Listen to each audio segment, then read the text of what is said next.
Imagina una situación en la que caminas por una calle concurrida y de repente un pensamiento sobre un viejo amigo aparece en tu cabeza.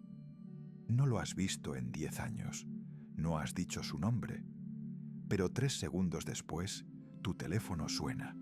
Es él. ¿Coincidencia? No decidimos pensar en él en ese momento particular, ¿verdad? El pensamiento simplemente apareció en nuestra cabeza. Y si no elegimos nuestros pensamientos, ¿controlamos nuestras mentes en absoluto? En un universo gobernado por estrictas leyes de probabilidad, las coincidencias no deberían existir. La física sugiere que lo que acabas de experimentar no fue un evento aleatorio, fue una fuga, fue una grieta momentánea en el cortafuegos de la realidad. Generalmente asumimos que la vida es una serie de eventos aleatorios flotando en el caos. Creemos que improvisamos a medida que avanzamos en el tiempo, pero nuevos datos de la mecánica cuántica, la teoría de números y la neurobiología están comenzando a pintar un cuadro mucho más oscuro. Sugieren que el guión fue escrito mucho antes de que nacieras. Este vídeo no trata sobre magia, trata sobre las matemáticas del destino. Veremos anomalías específicas que demuestran que el azar es solo una palabra que usamos para ocultar los barrotes de la jaula. Para entender por qué existe la jaula, no necesitamos un acelerador de partículas. Solo necesitamos mirar una estación de metro en Londres en 1973. El actor Anthony Hopkins acababa de firmar un contrato para protagonizar una película llamada La chica de Petrovka. Era un profesional. Quería estudiar la novela antes de que comenzara el rodaje. Fue a todas las librerías de Londres. Buscó en las bibliotecas, pero el libro estaba agotado. Había desaparecido. Frustrado y enojado, Hopkins se rindió. Bajó a la estación de metro de Leicester Square para tomar un tren a casa. Se sentó en un banco y allí, yaciendo solo en el asiento vacío junto a él, había un libro. Lo recogió. Era La chica de Petrovka.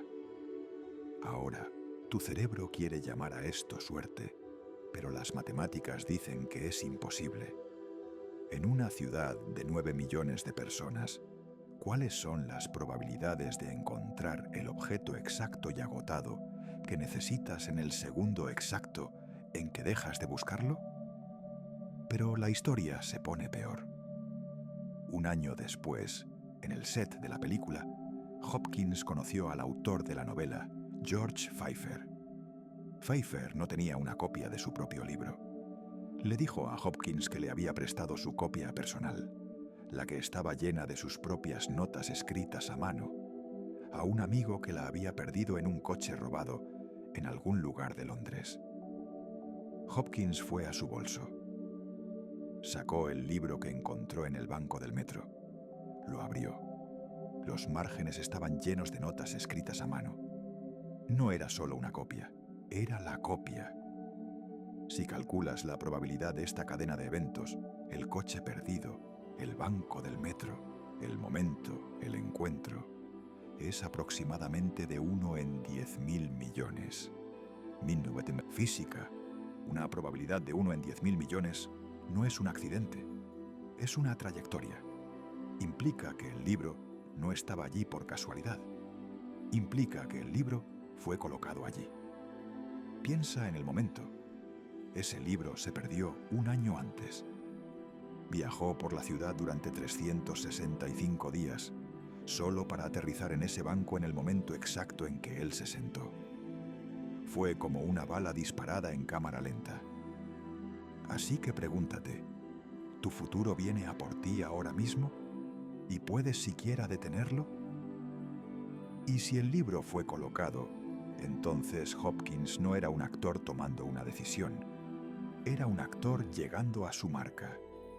Hablemos de lo que realmente queremos decir cuando usamos la palabra coincidencia.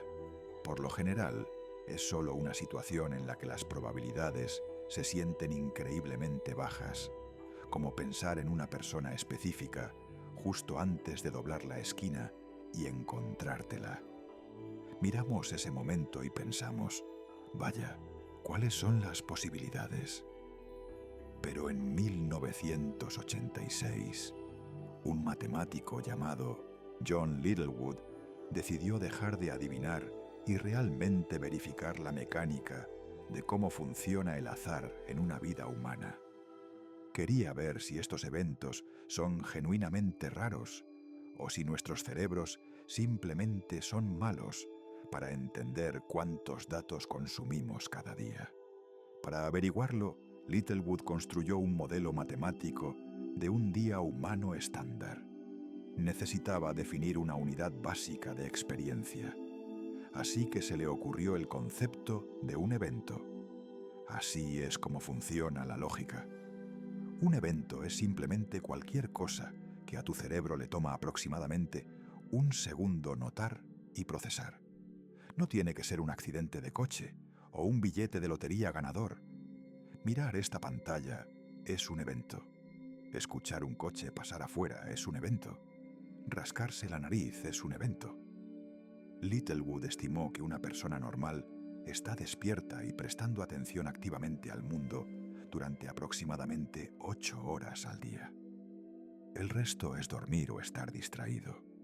Ahora, si tomamos esa regla de un evento por segundo y hacemos los cálculos, el volumen de datos es realmente impactante.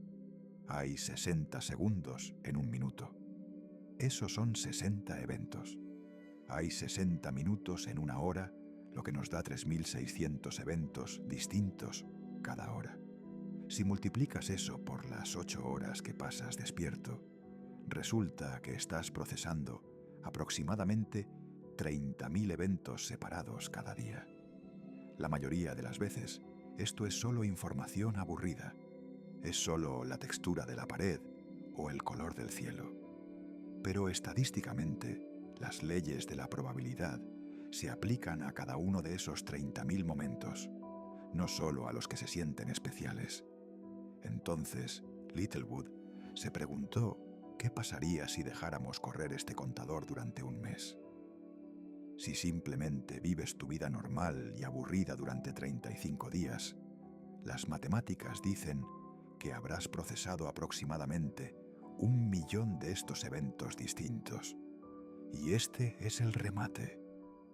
Si definimos una coincidencia increíble como algo con una probabilidad de 1 en 1.000.000 y esencialmente estás tirando los dados 1.000.000 de veces cada mes, entonces las leyes de la estadística dicen que tienes que alcanzar ese número eventualmente.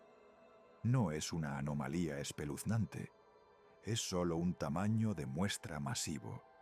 Si lanzas un dado de 1.000.000 de caras 1.000.000 de veces, sacar el número 1 no es suerte, es una certeza matemática. Esta certeza matemática nos lleva a una conclusión que despoja por completo el romance del concepto de destino. Si Littlewood tiene razón y estás estadísticamente obligado a experimentar un evento de 1 en 1.000.000 cada 35 días, entonces un milagro ya no es especial. Es una cuota. Solemos tratar estos momentos, como encontrarte con tu expareja en un país extranjero o soñar con un desastre antes de que suceda, como evidencia de que el universo nos está observando. Los tomamos como mensajes personales.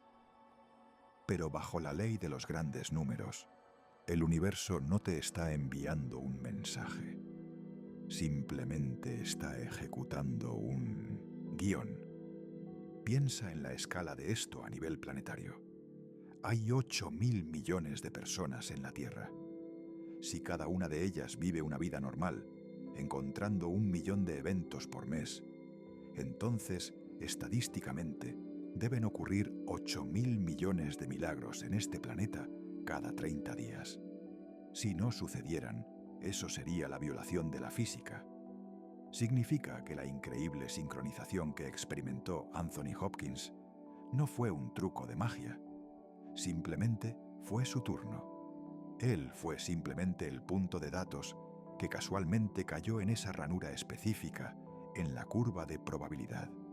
Esto convierte la idea de sincronicidad de una conexión mística en un aburrido subproducto industrial de un sistema masivo. Implica que el universo genera caos a un volumen tan alto que accidentalmente crea patrones que parecen orden. Lo llamamos destino porque nuestros cerebros están desesperados por una historia.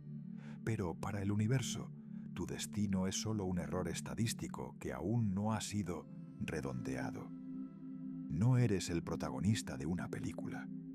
Eres solo un generador de números aleatorios que eventualmente sacó una fila de ceros. Y si tus momentos de vida más significativos son solo ruido matemático inevitable, ¿qué dice eso sobre las decisiones que crees que estás tomando?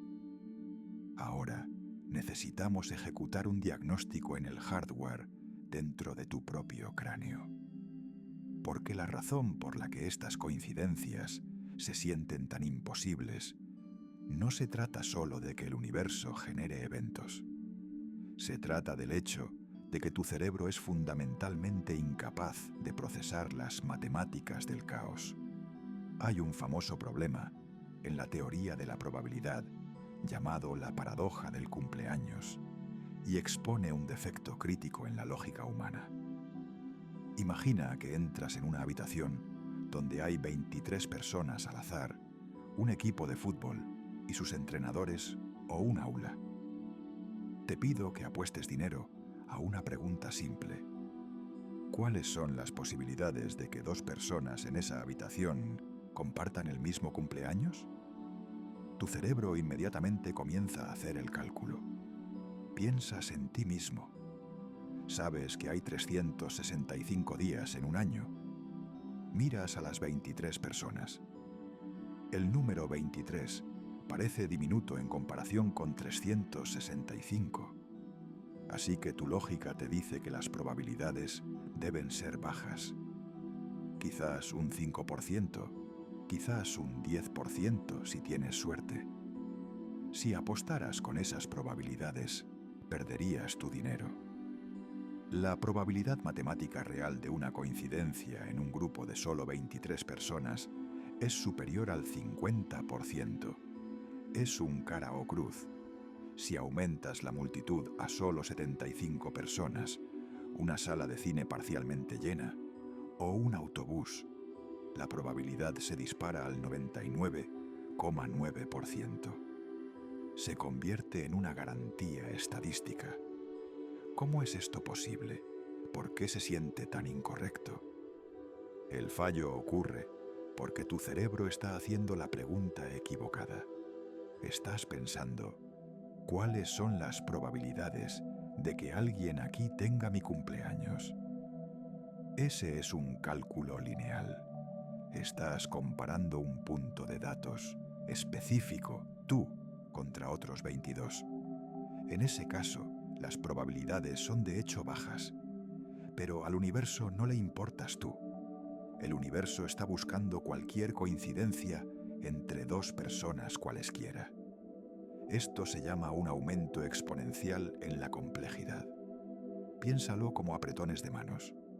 Si estás solo en una habitación, hay 0 apretones de manos. Si entra una segunda persona, hay una conexión.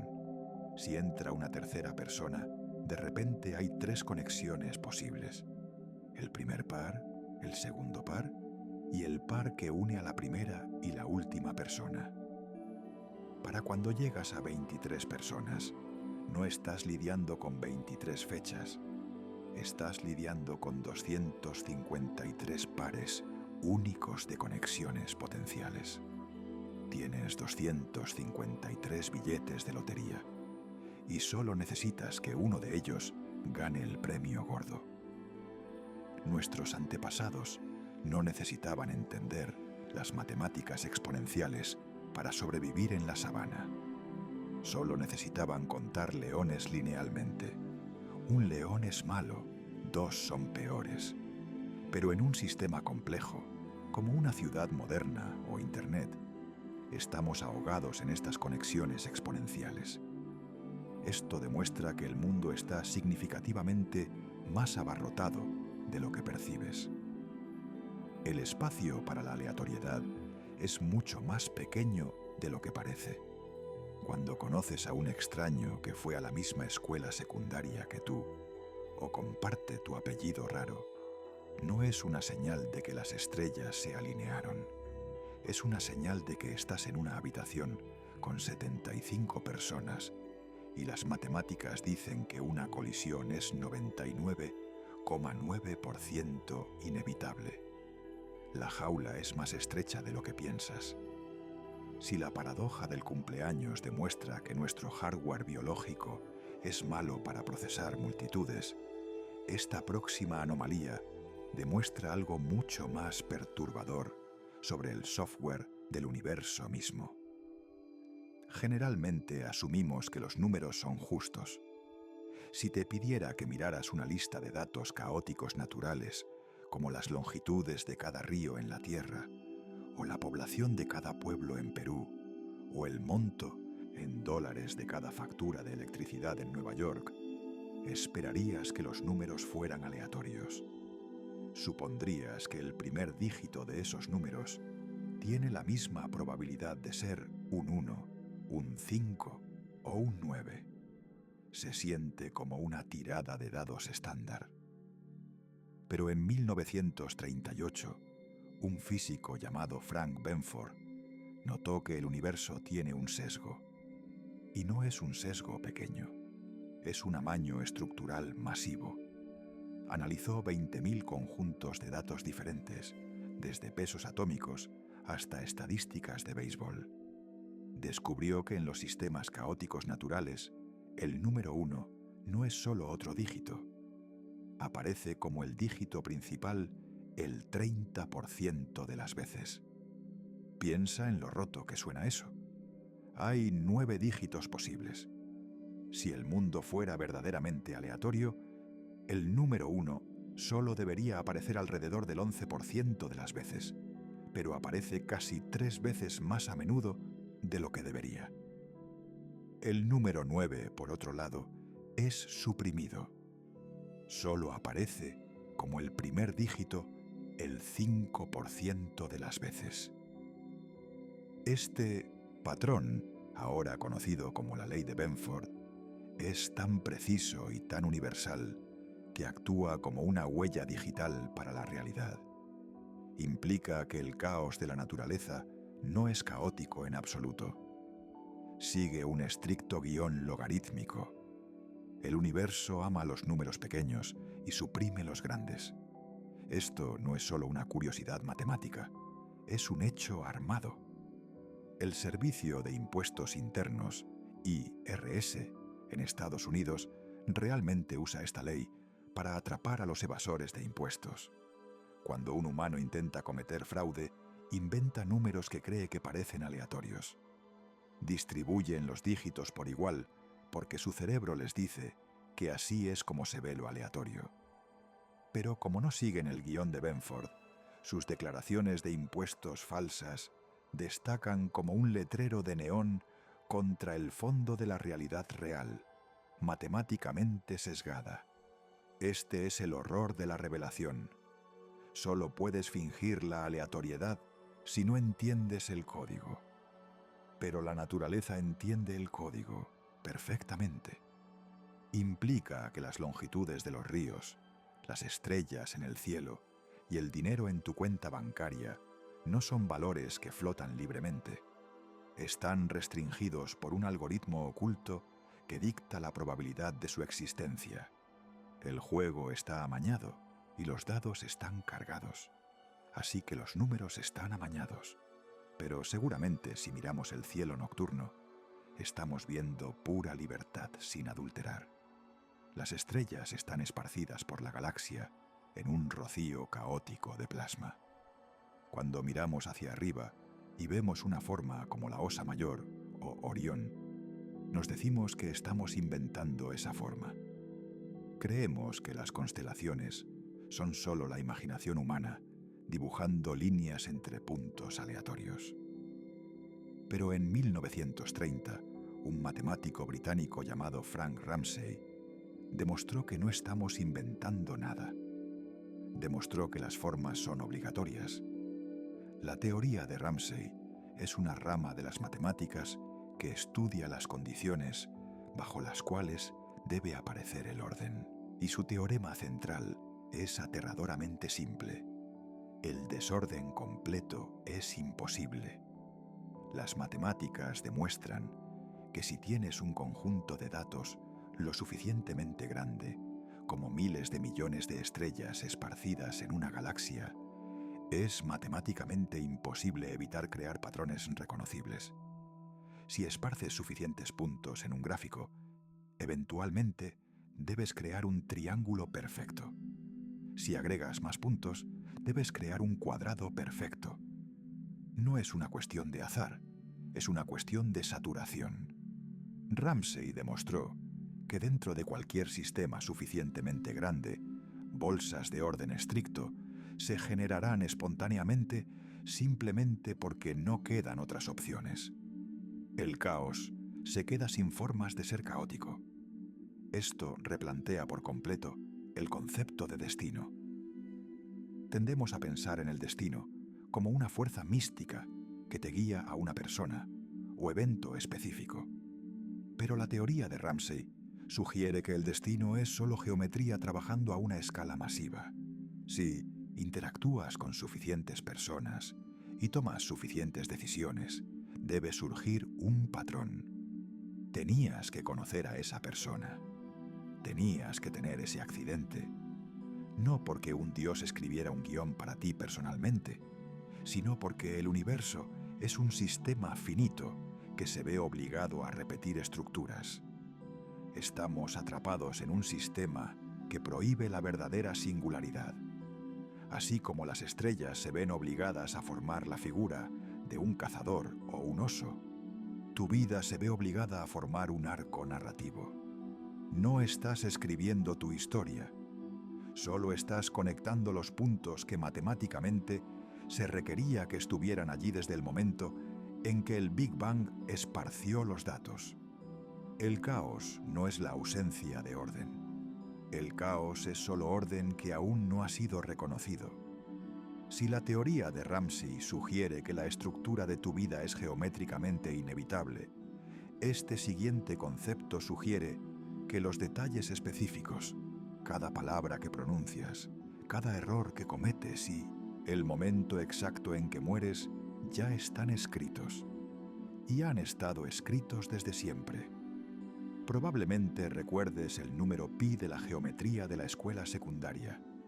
Lo conoces como 3.14. Es la relación entre la circunferencia de un círculo y su diámetro. Parece una herramienta abstracta e inofensiva para los ingenieros. Pero los matemáticos sospechan que pi es algo mucho más aterrador. Creen que pi es lo que se conoce como un número normal. Debido a que pi es un número irracional, su expansión decimal continúa para siempre y nunca repite un patrón.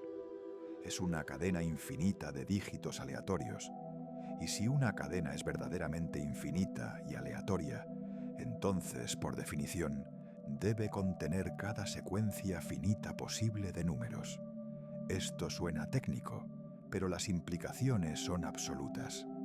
Si conviertes las letras del alfabeto en números, digamos usando código binario estándar, entonces en algún lugar profundo de la cola infinita de pi encontrarás las obras completas de Shakespeare. Encontrarás la Biblia. Encontrarás el código para el sistema operativo de tu teléfono. Pero esos son solo libros y códigos.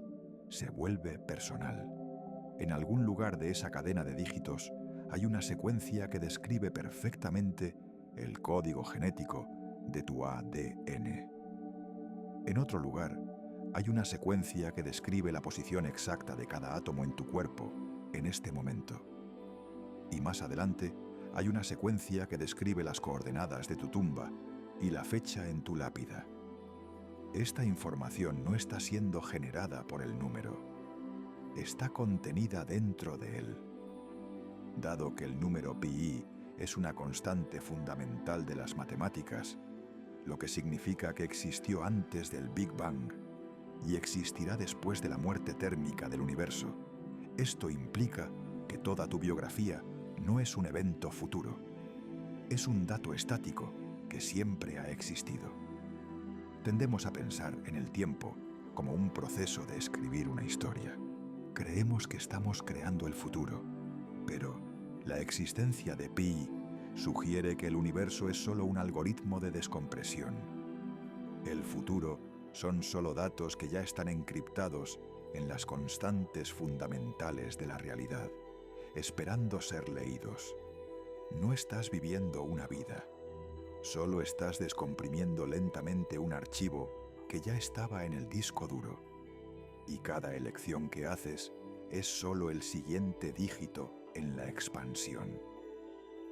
Así que las matemáticas dicen que el universo está amañado con patrones, pero incluso si no lo estuviera, igual los verías porque el clavo final en el ataúd del libre albedrío no está ahí fuera en las estrellas, está justo detrás de tus ojos.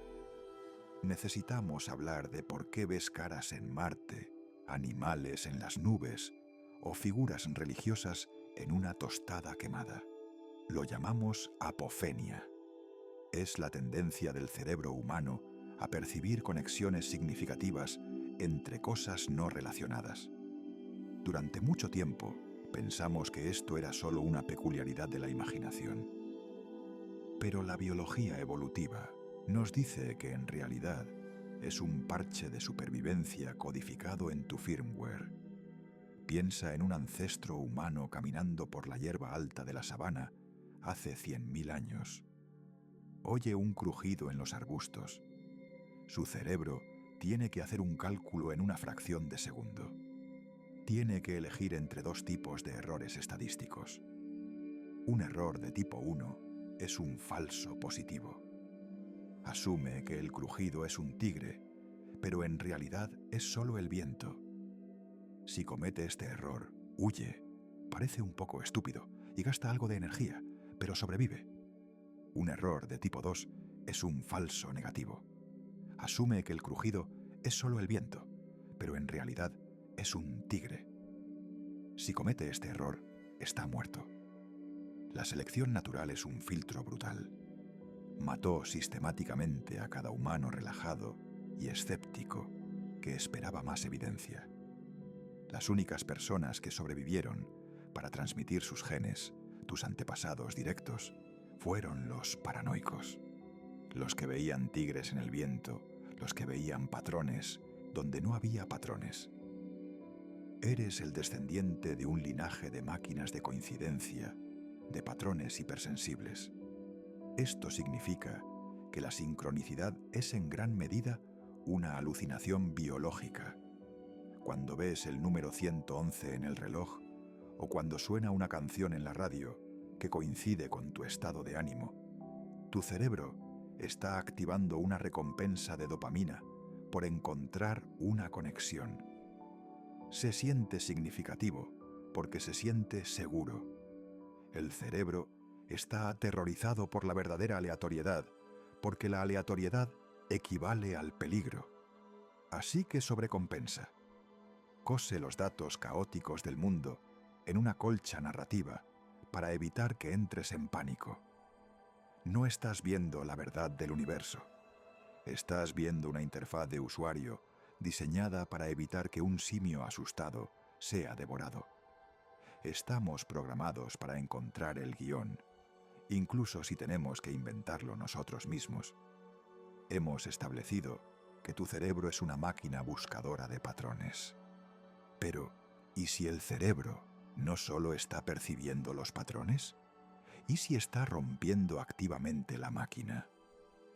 En la historia de la mecánica cuántica hay una historia de fantasmas de la que a los físicos no les gusta hablar porque desdibuja la línea entre la ciencia y la superstición.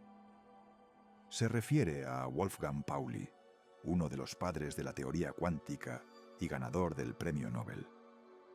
Pauli era un genio teórico, pero era un desastre para la realidad. Sus colegas comenzaron a notar una anomalía estadística. Cada vez que Pauli entraba en un laboratorio, el equipo experimental sensible fallaba espontáneamente. Los tubos de vacío se rompían. Los vasos de precipitado se agrietaban. Los medidores funcionaban mal sin ninguna causa física. Lo llamaron el efecto Pauli. Esto no era una broma, era un verdadero peligro operativo. El físico experimental Otto Stern tenía tanto miedo de este fenómeno que prohibió oficialmente a Pauli entrar en su laboratorio en Hamburgo. Creía que la pura intensidad teórica de Pauli estaba colapsando las funciones de onda del equipo a su alrededor. Pero el ejemplo más aterrador ocurrió en Gotinga. Una tarde, un aparato complejo y caro en el laboratorio de James Franck explotó de repente. Fue un fallo catastrófico. Los científicos estaban desconcertados porque la causa era inexplicable. Se consolaron diciendo, al menos Pauli no estaba aquí. Pero estaban equivocados. Más tarde comprobaron los horarios de los trenes. En el milisegundo exacto en que la máquina explotó, un tren que transportaba a Wolfgang Pauli se había detenido en la estación de Gotinga. Ni siquiera estaba en la habitación, solo estaba en el radio. Esto sugiere que una conciencia suficientemente poderosa actúa como una señal de interferencia. Implica que las leyes de la física no están escritas en piedra.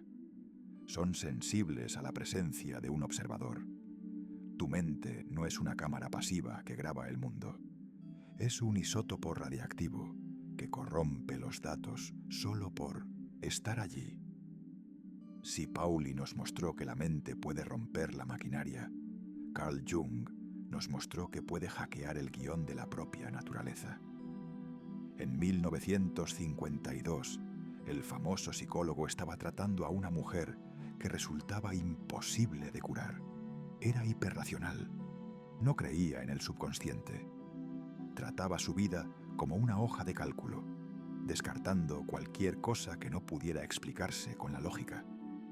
Jung sabía que no podría ayudarla a menos que pudiera romper ese caparazón racional. Un día, ella estaba sentada en su oficina, contándole un sueño que había tenido la noche anterior. En el sueño, alguien le había dado una joya con la forma de un escarabajo dorado. Estaba analizando el sueño con frialdad, descartándolo como ruido aleatorio.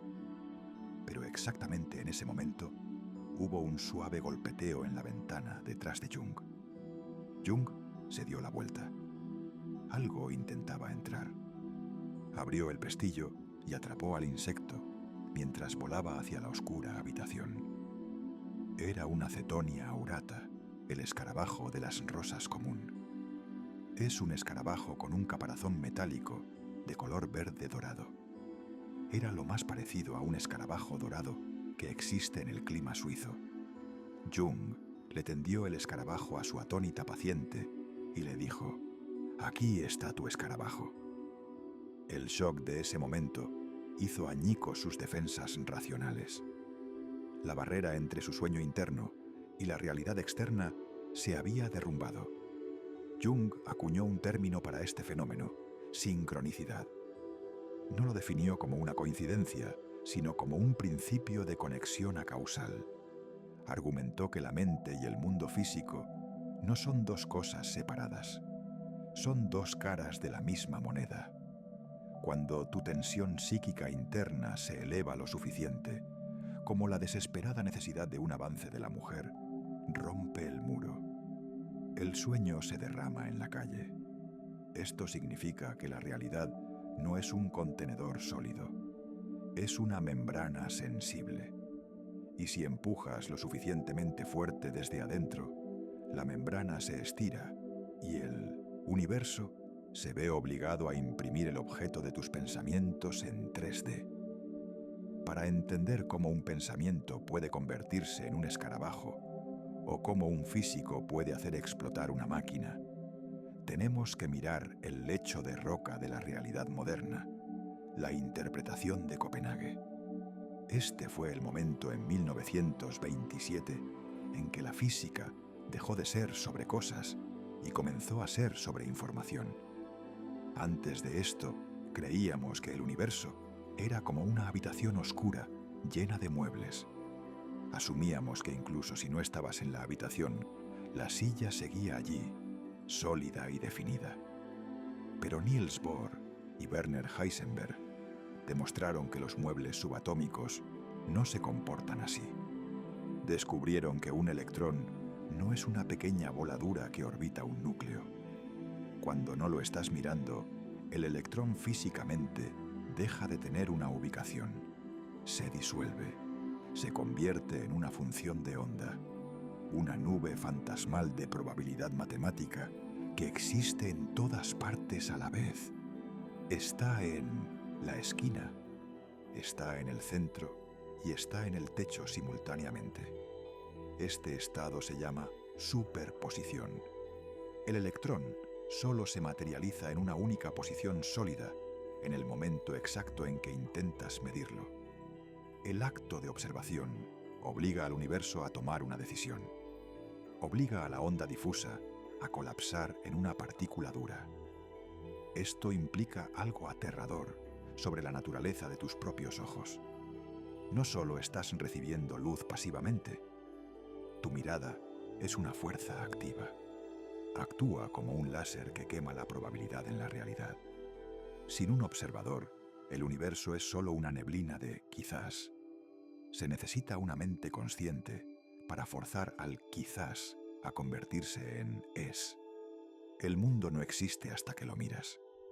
Antes de eso, es solo un menú de pesadillas potenciales esperando ser seleccionadas. Ahora, toma esa lógica subatómica y escálala al tamaño de tu vida. Aquí es donde el concepto de sincronicidad deja de ser místico y se convierte en una necesidad mecánica. Normalmente piensas en una coincidencia, como encontrarte con ese viejo amigo en la calle, como algo con lo que te topaste. Piensas que la calle estaba allí, el amigo estaba allí, y simplemente entraste en el set. Pero bajo la interpretación de Copenhague, eso no es lo que sucedió. Antes de que doblaras la esquina, la calle era una superposición de infinitas posibilidades. En una versión, la calle estaba vacía. En otra, estaba lloviendo. En otra, tu amigo estaba allí. La función de onda de la ciudad contenía todas estas líneas de tiempo simultáneamente. Pero tú llevabas una carga mental específica. Quizás estabas solo. Quizás estabas pensando en el pasado. Ese estado mental actuó como el dispositivo de medición. Cuando doblaste la esquina, tu observación colapsó la función de onda. Y como tu estado interno estaba sesgado, colapsó la realidad en la versión específica que coincidía con tus pensamientos. No te encontraste con tu amigo. Lo sacaste del vacío cuántico. Esto invierte la flecha de causa y efecto. El evento no te sucedió a ti. El evento sucedió por ti. No eres la víctima de estas coincidencias. Eres el perpetrador. Estás constantemente colapsando el caos del universo en una historia que coincide con tu frecuencia interna. Y si estás deprimido o asustado o paranoico, estás literalmente programando el campo cuántico para manifestar monstruos a la vuelta de la siguiente esquina. La interpretación de Copenhague resuelve el problema de cómo se comportan los átomos, pero crea una nueva pesadilla lógica que es posiblemente peor. Sugiere que la realidad es un contagio que se transmite de un observador a otro sin un terreno sólido sobre el que apoyarse. En 1961, el físico ganador del premio Nobel, Eugene Wigner, se dio cuenta de que el modelo estándar tenía un defecto fatal. Lo ilustró con un experimento mental que rompe el universo. ¿Conoces el gato de Schrödinger? El gato en la caja está vivo y muerto hasta que abres la tapa. Tú eres el observador. Tú colapsas la función de onda. Pero Wigner preguntó, ¿qué pasa si estoy fuera de la habitación mientras tú abres la caja? Desde mi perspectiva, ahora eres parte del experimento. Hasta que yo abra la puerta del laboratorio y te pregunte qué viste, estás en una superposición de vi un gato vivo y vi un gato muerto. Técnicamente, aún no existes como una persona definida. Eres solo una nube de probabilidad. Pero no se detiene ahí. ¿Qué pasa si hay un tercer científico esperando fuera del edificio? Para él, todo el laboratorio, incluyéndome a mí y a ti, es una función de onda. Esto se llama la cadena de von Neumann, llamada así por el matemático John von Neumann. Demostró que puedes seguir alejándote para siempre. No hay un punto matemático donde la neblina cuántica se detiene y comienza la realidad sólida. Esto conduce a una aterradora paradoja conocida como regresión infinita. Si el universo requiere un observador para colapsarlo a la existencia, entonces, ¿quién observa al observador? ¿Se disuelve el universo cuando todos cerramos los ojos? Solo hay dos formas de resolver esta ecuación, y ambas son horribles. Opción 1. Solipsismo. Tú eres el único observador real. Todo lo demás, tus amigos, las estrellas, este video, es solo una función de onda generada por tu mente. Estás solo en el vacío. Opción 2. El observador cósmico. Para que el universo haya existido antes de que los humanos evolucionaran, debe haber una mente universal, un dios o un superadministrador que esté constantemente mirando cada átomo en el cosmos para mantenerlo sólido. La paradoja de Wigner demuestra que el materialismo objetivo está muerto.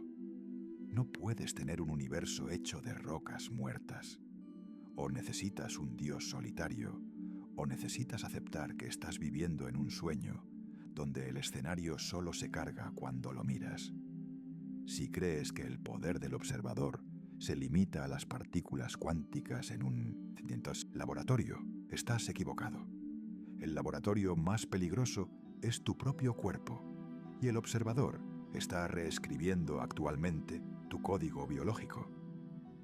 Todos conocemos el efecto placebo. Le das a un paciente enfermo una pastilla de azúcar, le dices que es medicina y se mejora. Tratamos esto como un truco de pensamiento positivo, pero ignoramos a su gemelo malvado, el efecto nocebo. Este es el mecanismo biológico donde la mente usa su autoridad para asesinar al cuerpo. Si un médico te entrega un vaso de agua y te dice con absoluta convicción que es un veneno potente, tu cuerpo creerá la narrativa sobre la realidad química. Tu cerebro desencadenará una respuesta de lucha o huida tan severa que puede causar un daño físico real. En ensayos clínicos para quimioterapia, los pacientes a los que se les administró una solución salina inofensiva, pero pensaron que era quimio, realmente perdieron el cabello. Sus células perfectamente sanas se suicidaron simplemente porque la mente lo ordenó. Hay un caso documentado de un hombre que intentó suicidarse tragando 26 pastillas. Fue llevado de urgencia al hospital con una presión arterial de 80/40, críticamente baja. Estaba colapsando. Se estaba muriendo. Pero cuando los médicos analizaron el frasco vacío, se dieron cuenta de que las pastillas eran suplementos inofensivos de un ensayo clínico. No había tomado ningún veneno, pero su mente creía el guión. Creyó el guión con tanta fuerza que apagó físicamente su sistema cardiovascular para que coincidiera con la expectativa de la muerte. Esto demuestra que tu biología no es una máquina cableada, es una impresora 3 de que recibe instrucciones de tu conciencia. Si temes constantemente una enfermedad, estás enviando un código de compilación a tus células para simular los síntomas. Si estás aterrorizado por un accidente, estás programando tu sistema nervioso para que se congele en el momento crítico. El efecto observador dentro de tu cuerpo significa que no solo eres el piloto del barco, eres el arquitecto de su fracaso. Cada pensamiento paranoico que tienes es una línea de código que tu corazón y tus pulmones se ven obligados a ejecutar. Literalmente puedes pensar hasta llevarte a la tumba. Así que aceptamos que la mente puede matar al cuerpo. Aceptamos que el efecto nocebo es real porque el cerebro está conectado al corazón por los nervios. Tiene sentido mecánico, pero seguramente ahí es donde termina el poder. No puedes mirar una roca y hacer que se mueva. No eres un Jedi. O eso pensábamos hasta la década de 1970, cuando un físico llamado Helmut Schmidt decidió probar la capacidad telequinética del empleado humano promedio. Schmidt no era un místico marginal que trabajaba en un sótano. Era un físico en los laboratorios de investigación científica de Boeing. Quería saber si el efecto observador podía extenderse más allá de la piel humana. Para probar esto, construyó una máquina impulsada por el proceso más puramente aleatorio del universo conocido, la desintegración radiactiva. Usó estroncio 90. Cuando un átomo de estroncio 90 se desintegra, emite un electrón. Este es un evento cuántico. Es fundamentalmente impredecible. Schmidt conectó un contador Geiger a esta desintegración y lo conectó a un círculo de luces. Si el átomo se desintegraba de una manera, la luz se movía en el sentido de las agujas del reloj. Si se desintegraba de la otra, se movía en sentido contrario. Dejada sola, la máquina era perfecta. Las luces se movían aleatoriamente, 50-50. Luego Schmidt trajo a gente normal. Les pidió que se sentaran frente a la máquina y simplemente desearan que la luz se moviera en el sentido de las agujas del reloj. No les pidió que se concentraran o meditaran, solo que tuvieran la intención. Los resultados fueron perturbadores. Durante decenas de miles de ensayos, la máquina se rompió. La aleatoriedad se sesgó. Las luces comenzaron a moverse en la dirección que los sujetos querían, desviándose de la línea de base estadística en aproximadamente un 1 a 2%. Ahora, un 1% suena a nada. Si estás comprando leche, un 1% es un error de redondeo. Pero en física, una desviación del 1% en la tasa de desintegración de un isótopo radiactivo es un terremoto.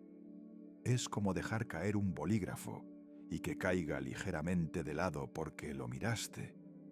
Las probabilidades de que esto suceda por casualidad se calcularon en aproximadamente 1 en 10 millones. Esto sugiere que el pensamiento no es solo un fantasma en la máquina. El pensamiento tiene masa. El pensamiento tiene una microgravedad que puede extenderse e inclinar las probabilidades del mundo físico. Si un empleado de Boeing puede empujar un átomo de estroncio solo deseándolo, ¿qué le estás haciendo a los frágiles campos de probabilidad de tu vida cuando te obsesionas con un resultado específico durante semanas? No solo estás esperando el futuro, estás doblando físicamente la vía. Esto nos lleva al comienzo del acto 3 y a la destrucción de la mayor ilusión que tienes. La idea de que estás aquí y el resto del mundo está allá. En 1935, Albert Einstein vio las implicaciones de la mecánica cuántica y las odió. Se dio cuenta de que si las matemáticas eran correctas, el universo no solo era extraño, estaba roto. Publicó un famoso artículo con sus colegas Podolsky y Rosen. la paradoja EPR. En él intentaron demostrar que la mecánica cuántica estaba incompleta porque permitía algo imposible. Las matemáticas sugerían que dos partículas podían entrelazarse. Esto significa que comparten una única existencia matemática. Si tomas dos electrones entrelazados y los separas por el ancho de toda la galaxia, siguen siendo el mismo objeto.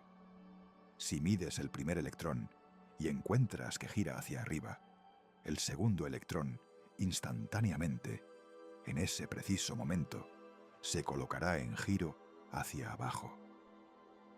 Einstein llamó a esto acción espeluznante a distancia. Se burló de ello. Dijo: Dios no juega a los dados. Su argumento se basaba en la velocidad de la luz.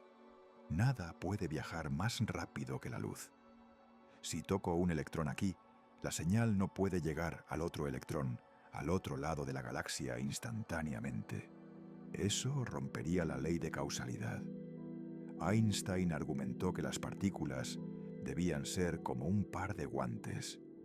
Si pongo un guante izquierdo en una caja y lo envío a Marte y me quedo con el guante derecho aquí, sé que el guante de Marte es izquierdo en el momento en que miro el mío derecho. No porque se comunicaran, sino porque siempre fueron izquierdo y derecho desde el principio. Llamó a esto variables ocultas. Murió creyendo esto.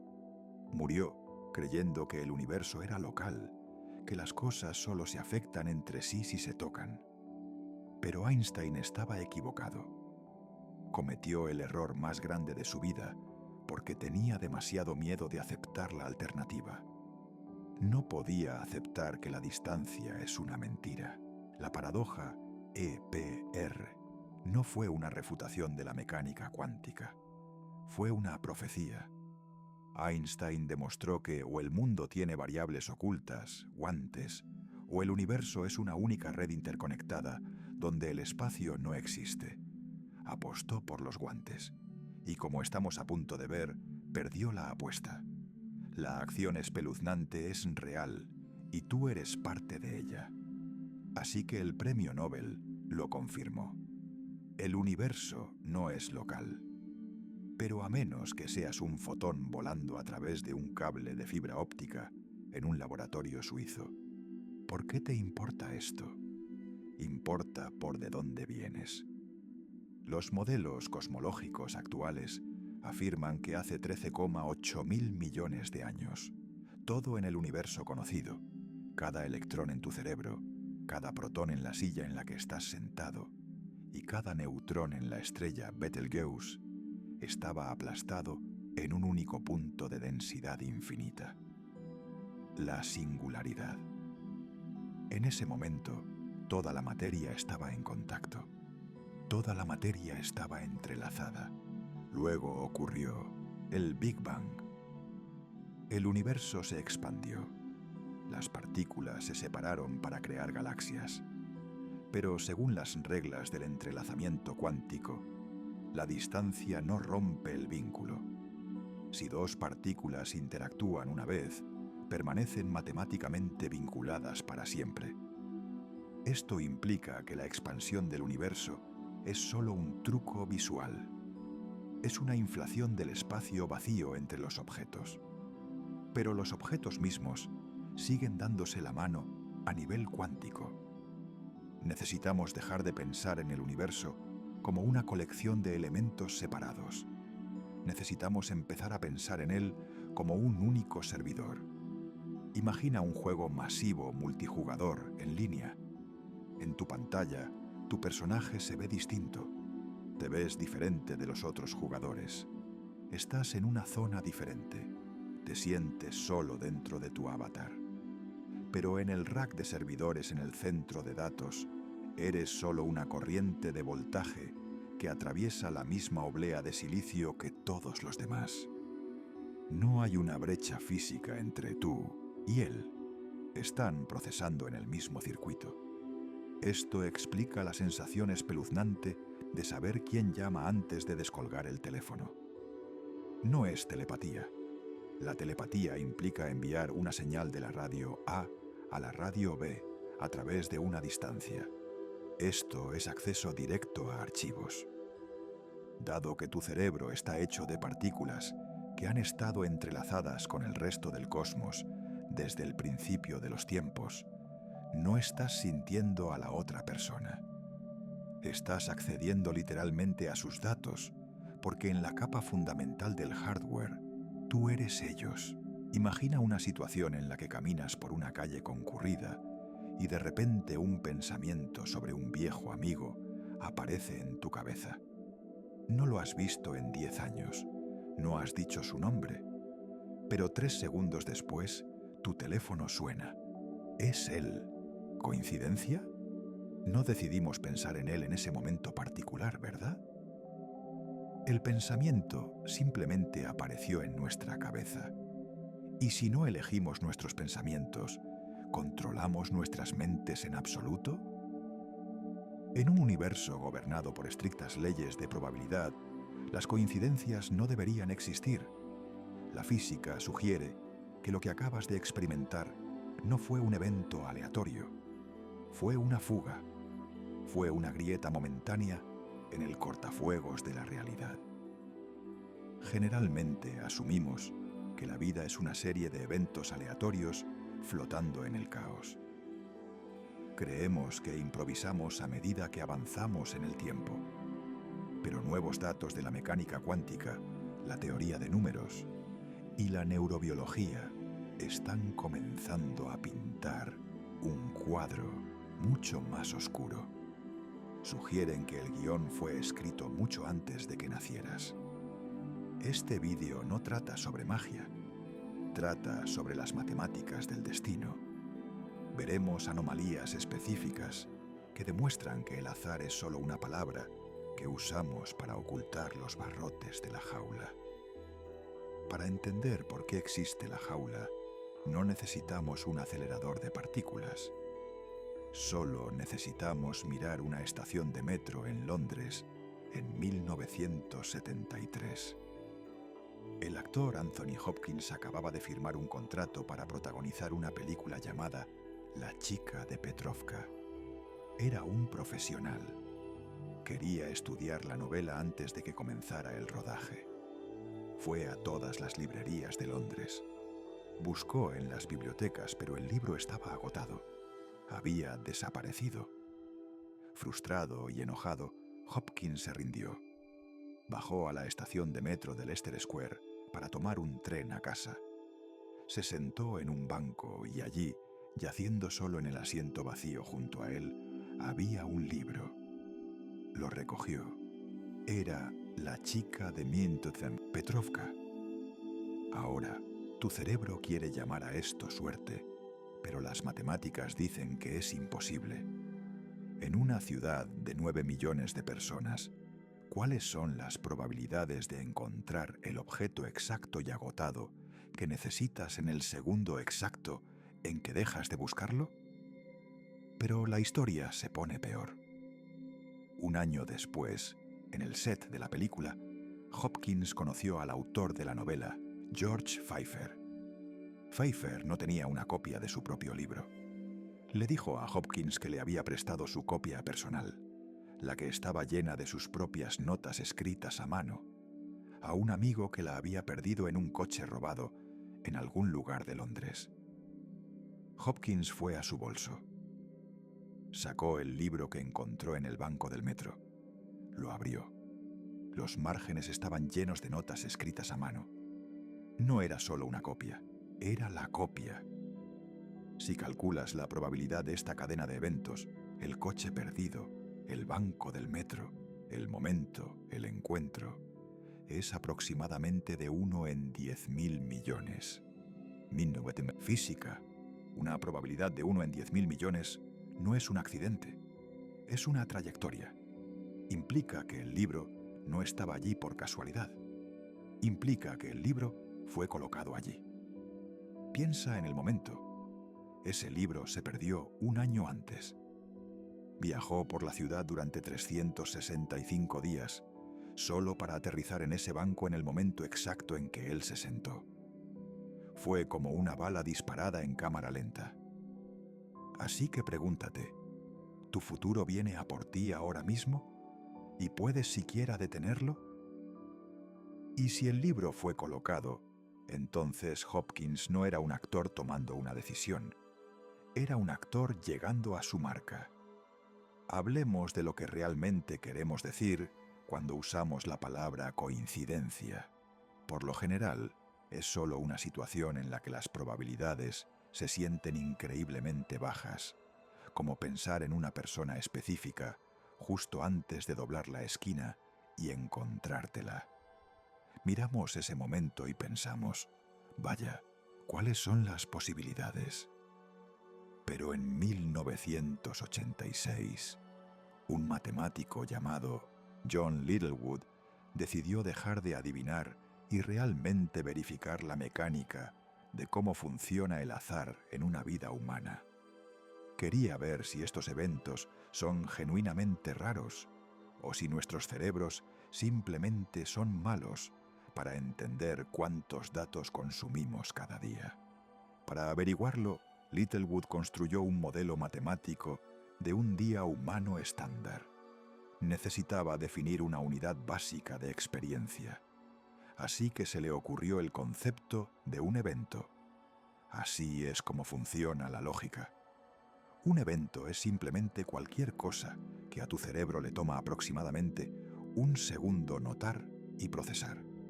No tiene que ser un accidente de coche o un billete de lotería ganador. Mirar esta pantalla es un evento. Escuchar un coche pasar afuera es un evento. Rascarse la nariz es un evento. Littlewood estimó que una persona normal está despierta y prestando atención activamente al mundo durante aproximadamente 8 horas al día. El resto es dormir o estar distraído. Ahora, si tomamos esa regla de un evento por segundo y hacemos los cálculos, el volumen de datos es realmente impactante. Hay 60 segundos en un minuto. Esos son 60 eventos. Hay 60 minutos en una hora, lo que nos da 3.600 eventos distintos cada hora. Si multiplicas eso por las 8 horas que pasas despierto, resulta que estás procesando aproximadamente 30.000 eventos separados cada día. La mayoría de las veces, esto es solo información aburrida. Es solo la textura de la pared o el color del cielo. Pero estadísticamente, las leyes de la probabilidad se aplican a cada uno de esos 30.000 momentos.